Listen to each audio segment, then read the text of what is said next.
আসসালামু আলাইকুম। জান্নাত কিচেন ব্লগ চ্যানেলে আপনাদের সবাইকে স্বাগতম।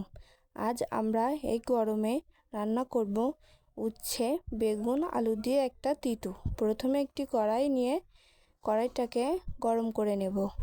গরম হয়ে গেলে এর ভিতরে দিয়ে দেব সামান্য পরিমাণ একটু তেল। তার ভিতরে দিয়ে দেব কিছু পেঁয়াজ কুচি আর সামান্য একটু নাড়াচাড়া করে ভাজা ভাজা করে নেব। ভাজা ভাজা হয়ে গেলে এর ভেতরে দিয়ে দেব সামান্য একটু পেঁয়াজ আদা রসুন বাটা দিয়ে দেব কেটে রাখা আলু বেগুন এবং উচ্ছেগুলো দিয়ে সুন্দর করে একটু নাড়াচাড়া করে ভেজে নেব। এ পর্যায়ে দিয়ে দেব লবণটাকেও দিয়ে একটু সামান্য নাড়াচাড়া করে নেব। লবণটা দিয়ে নাড়াচাড়া করা হয়ে গেলে এই পর্যায়ে ঢাকা দিয়ে রেখে দেব।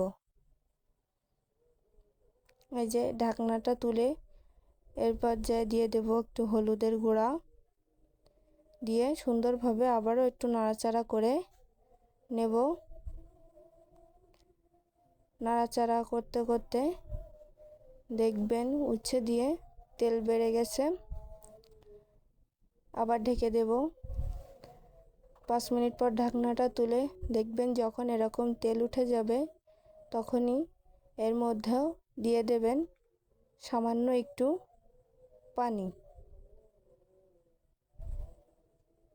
অনেকে এরকম ভাজা ভাজা খেতে পছন্দ করে, তারা এরকম ভাজা রাখবেন, আর যারা একটু ঝোল ঝোল খেতে পছন্দ করেন তারা একটু সামান্য পানি দিয়ে দেবেন। পানিটা দিয়ে ঢাকা দিয়ে রেখে দেব। 5 মিনিট পরে ঢাকনাটা তুলে দেখব যে কতটা সিদ্ধ হয়ে গেছে। এই তো আমার পারফেক্টলি সব সিদ্ধ হয়ে গেছে। আবার একটু ঢাকা দিয়ে রেখে দেব 2 মিনিটের জন্য। দিয়ে এর ভিতরে দিয়ে দেব সামান্য একটু গরম মশলার গুঁড়া। সামান্য দিবেন, নাইলে গরম মশলার স্ট্রং একটা গন্ধ আসে।